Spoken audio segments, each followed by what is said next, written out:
सम्माननीय सभामुख महोदय, आज अस्ति यस विषयमा थोरै छलफल कुरा राखेका थियौँ। स्वास्थ्य विज्ञान प्रशिक्षण सम्बन्धी केही नेपाल ऐनलाई संशोधन गर्न विधेयकमा संशोधन सम्बन्धी मेरो केही थोरै छोटो राख्न चाहन्छु। यो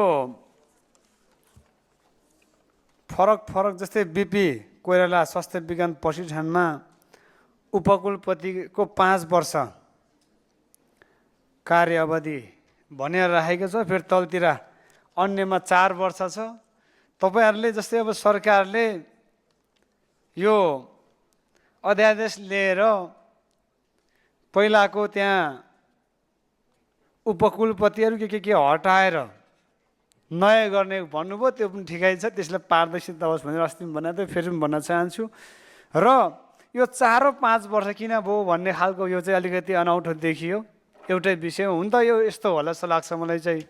त्यो हस्पिटल निर्माण भइसके पछाडि त्यो नियमावली बन्योला, त्यति बेलाको कुरालाई यहाँले यथावत राख्नु भएको हुनसक्छ। यदि त्यस्तो हो भने समय अनुकूल यहाँले यसलाई एकरूपतामा ल्याउँदाखेरि राम्रो हुन्छ जस्तो लाग्छ। र अन्य विषयवस्तुहरू खासै यस सम्बन्धमा धेरै म राख्न चाहिनँ। र चाहिँ त्यसमा पारदर्शिता कुराहरूमा अस्ति पनि हामीले कुरा उठाइसकेका छौँ। र यो 4 र 5 वर्षलाई गम्भीर ढङ्गले हेरिदिनको निम्ति म अनुरोध गर्न चाहन्छु। र यसैसँग सम्बन्धित अब 2-4टा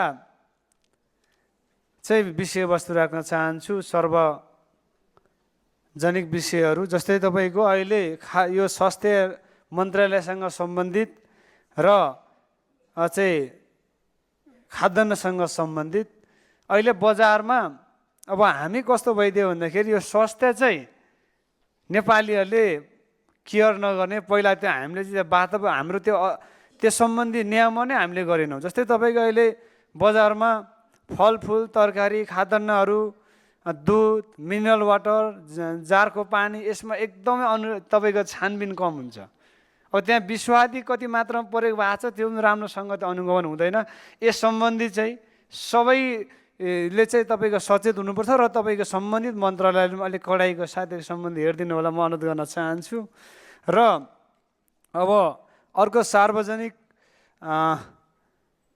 तपाईँको महत्त्वको कुरा, अर्को चाहिँ यो सम्बन्धित मन्त्रालयभन्दा फरक राखेर म बिदा हुन्छु, समय आज धेरै लिन्न।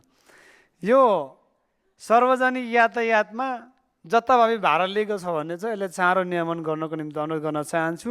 र अर्को त्यसैसँग सम्बन्धित यो पार्किङको असुविधाको कारणले गर्दाखेरि जताभावी तपाईँको पार्किङ राख्न नमिल्ने, ट्राफिकले दुःख दिने, फेरि ट्राफिकले पनि कारवाही गरेन भने उसलाई पनि समस्या नै छ। किनभने कारवाही गर्यो भने चाहिँ माथि गएर, त्यही कारणले गर्दाखेरि यो चाहिँ सार्वजनिक महत्त्वको कुरा भएर मैले चाहिँ यो थोरै राखिहालेँ। यो विशेष सन्दर्भभन्दा फरक भएर के गर्ने, विशेष समय पनि छैन कुरा राख्नलाई।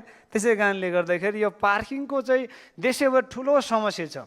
यस सम्बन्धी पनि हामीले कम्तीमा यहाँदेखि उताको भौतिक योजनाहरू हामीले बाटोघाटो बनाउँदाखेरि दूरगामी ढङ्गले बनाऊ भन्ने चाहिँ म भन्न चाहन्छु। र समय बचत गर्नुपर्छ, देशको हो। धन्यवाद। Thank you so much.